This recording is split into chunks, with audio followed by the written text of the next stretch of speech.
Chapter 4 The Road Through the Forest. After a few hours the road began to be rough, and the walking grew so difficult that the Scarecrow often stumbled over the yellow bricks, which were here very uneven. Sometimes, indeed, they were broken or missing altogether, leaving holes that Toto jumped across and Dorothy walked around. As for the Scarecrow, having no brains, he walked straight ahead, and so stepped into the holes and fell at full length on the hard bricks. Never hurt him, however, and Dorothy would pick him up and set him on his feet again, while he joined her in laughing merrily at his own mishap. The farms were not nearly so well cared for here as they were farther back. There were fewer houses and fewer fruit trees, and the farther they went, the more dismal and lonesome the country became. At noon they sat down by the roadside near a little brook, and Dorothy opened her basket and got out some bread. She offered a piece to Scarecrow, but he refused. "I am never hungry," he said, "and it is a lucky thing I am not, for my mouth is only painted, and if I should cut a hole in it so I could eat, the straw I am stuffed with would come out, and that would spoil the shape of my head." Dorothy saw at once that this was true, so she only nodded and went on eating her bread. "Tell me something about yourself and the country you came from," said the Scarecrow, when she had finished her dinner. So she told him all about Kansas, and how gray everything was there, and how the cyclone had carried her to this queer land of Oz. The Scarecrow listened carefully and said, "I cannot understand why you should wish to leave this beautiful country and go back to the dry, gray place you call Kansas." "That is because you have no brains," answered the girl. "No matter how dreary and gray our homes are, we are people of flesh and blood, would rather live there than in any country, be it ever so beautiful. There's no place like home." The Scarecrow sighed. "Of course I cannot understand it," he said. "If your heads were stuffed with straw, like mine, you would probably all live in the beautiful places, and then Kansas would have no people at all. It is fortunate for Kansas that you have brains." "Won't you tell me a story while we are resting?" asked the child. The Scarecrow looked at her reproachfully and answered, "My life has been so short that I really know nothing whatever. I was made only the day before yesterday. What happened in the world before that time is all unknown to me. Luckily, when the farmer made my head, one of the first things he did was paint my ears, so that I heard what was going on. There was another Munchkin with him, and the first thing I heard the farmer saying was, 'How do you like those ears?' 'They aren't straight,' answered the one. 'Never mind,' said the farmer. 'They are ears just the same,' which was true enough. 'Now I'll make the eyes,' said the farmer.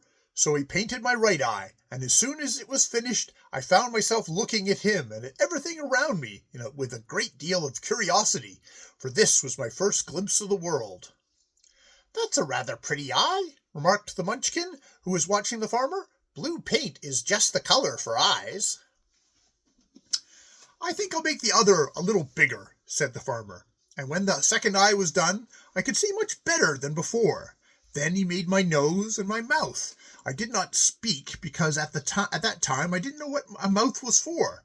I had the fun of watching them make my body and my arms and legs, and when they fastened on my head at last I felt very proud, for I thought I was just as good a man as anyone. "This fellow will scare crows fast enough," said the farmer. "He looks just like a man." "Why, he is a man," said the other, and I quite agreed with him. The farmer carried me under his arm to the cornfield, and set me on a tall stick where you found me. He and his friend soon after walked away and left me alone. I did not like to be deserted this way, so I tried to walk after them, but my feet would not touch the ground, and I was forced to stay on that pole. It was a lonely life to lead, for I had nothing to think of, having been made such a little while before. Many crows and other birds flew into the cornfield, but as soon as they saw me they flew away again, thinking I was a Munchkin, and this pleased me and made me feel that I was quite an important person. By and by an old crow flew near me, and after looking at me carefully, he perched upon my shoulder and said, "I wonder if that farmer thought to fool me in this clumsy manner. Any crow of sense could see that you were only stuffed with straw." Then he hopped down at my feet and ate all the corn he wanted. The other birds, seeing he was not harmed by me, came to eat the corn too. So in a short time there was a great flock of them about me. I felt sad at this, for it showed I was not such a good scarecrow after all.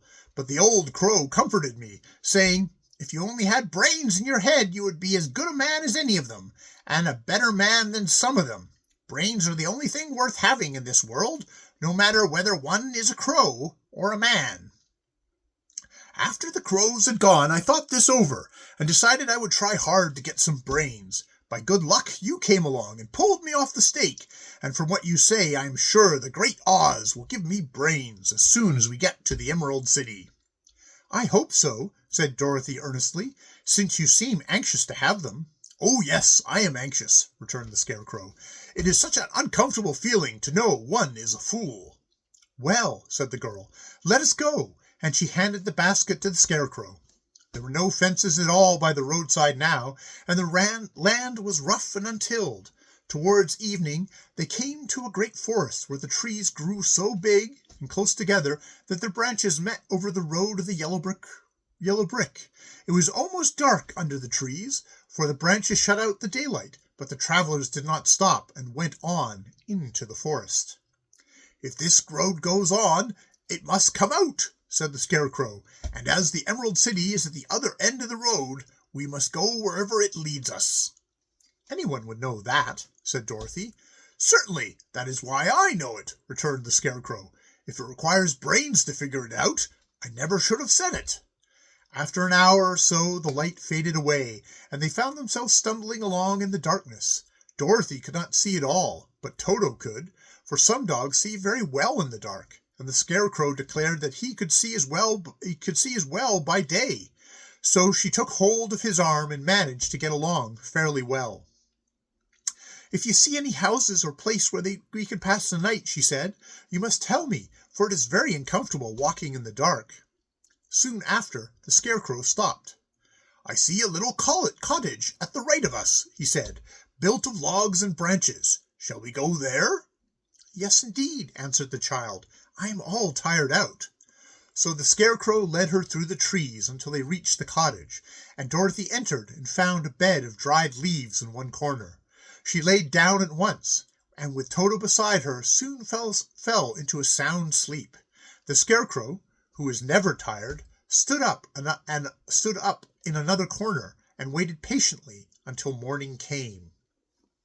End of chapter 4.